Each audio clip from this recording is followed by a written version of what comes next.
Assalamualaikum warahmatullahi wabarakatuh. Perkenalkan, saya Hadi Purwanto, mahasiswa Strata 2 Pendidikan Dasar Universitas Muhammadiyah Profesor Dr. Hamka. Pada kesempatan kali ini, saya akan mengulas tentang meningkatnya angka putus sekolah di Indonesia. Setiap warga negara Indonesia berhak mendapatkan hak atas pendidikan. Negara wajib mencerdaskan kehidupan bangsa. Nyatanya, masih banyak anak melangsa. Belum semua anak Indonesia mendapatkan akses pendidikan di sekolah. Pandemi COVID-19 memperparah kejadian putus sekolah. Puluhan ribu anak-anak di Indonesia kehilangan akses atas pendidikan.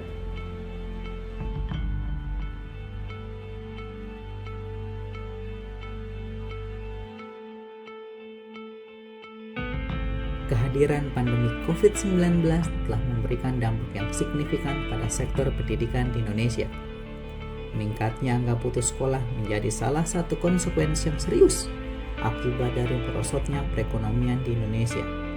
Semenjak pandemi, Indonesia mengalami peningkatan dramatis dalam jumlah anak yang tidak melanjutkan pendidikan mereka, menciptakan tantangan baru bagi perkembangan bangsa Indonesia.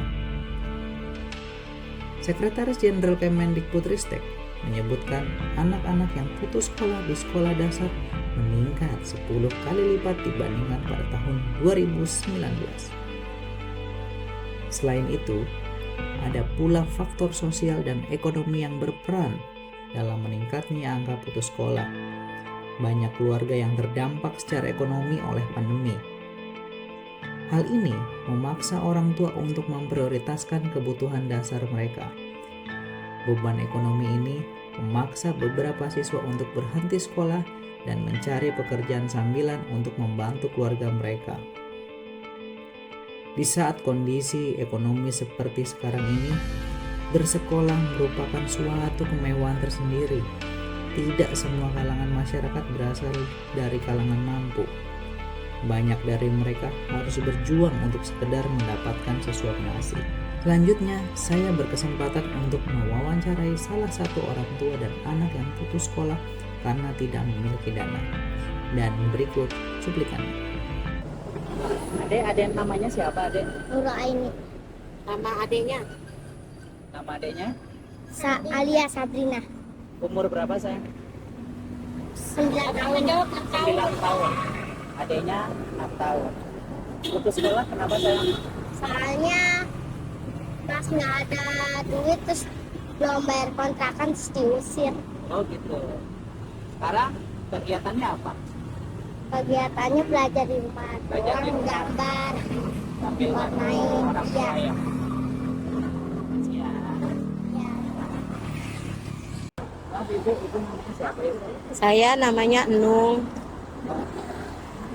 Tadi Ya, kalau saya bertanya kenapa putus sekolah? ya karena yang satu saya suratnya belum lengkap, kedua ya itulah dana ekonominya jadi nggak bisa mencukupi, belum bisa mencukupi lah gitu. Jadi saya belum siap. Jadi belum siap, satu saya belum siap ngurus suratnya. Nah kedua ya dana ekonomi.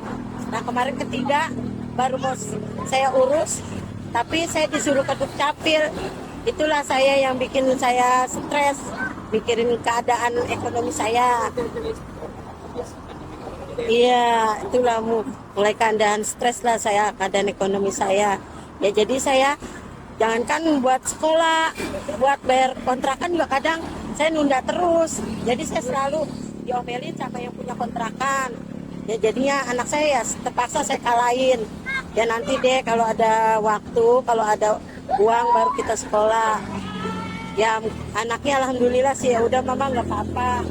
Yang penting mama bisa bayar kontrakan, kita ya jangan sampai tidur di jalan. Udah gitu aja. Oh makasih.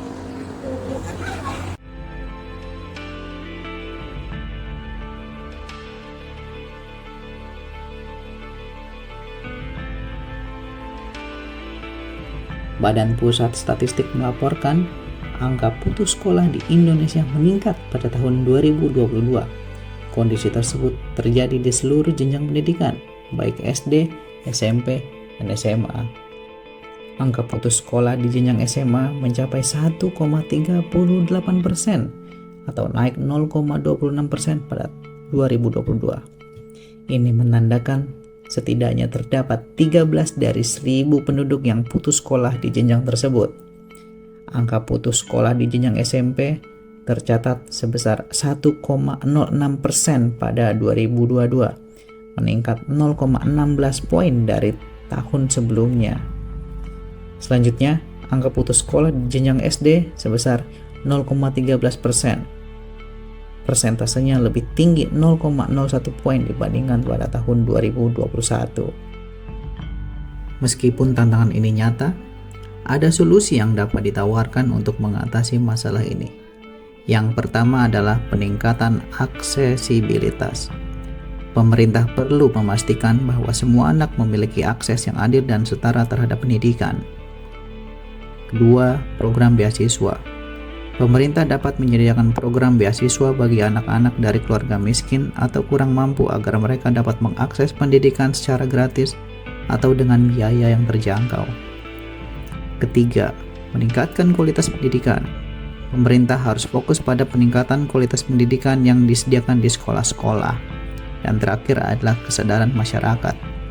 Pemerintah juga harus melakukan kampanye kesadaran masyarakat tentang pentingnya pendidikan dan dampak negatif putus sekolah, melibatkan orang tua, komunitas, dan tokoh masyarakat.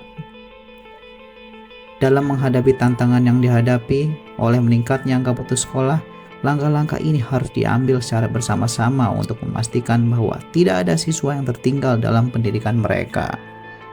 Dengan aksesibilitas yang ditingkatkan, program beasiswa, peningkatan kualitas pembelajaran serta kesadaran masyarakat, kita dapat membangun fondasi yang kuat untuk masa depan pendidikan yang lebih baik di Indonesia. Sekian dan terima kasih.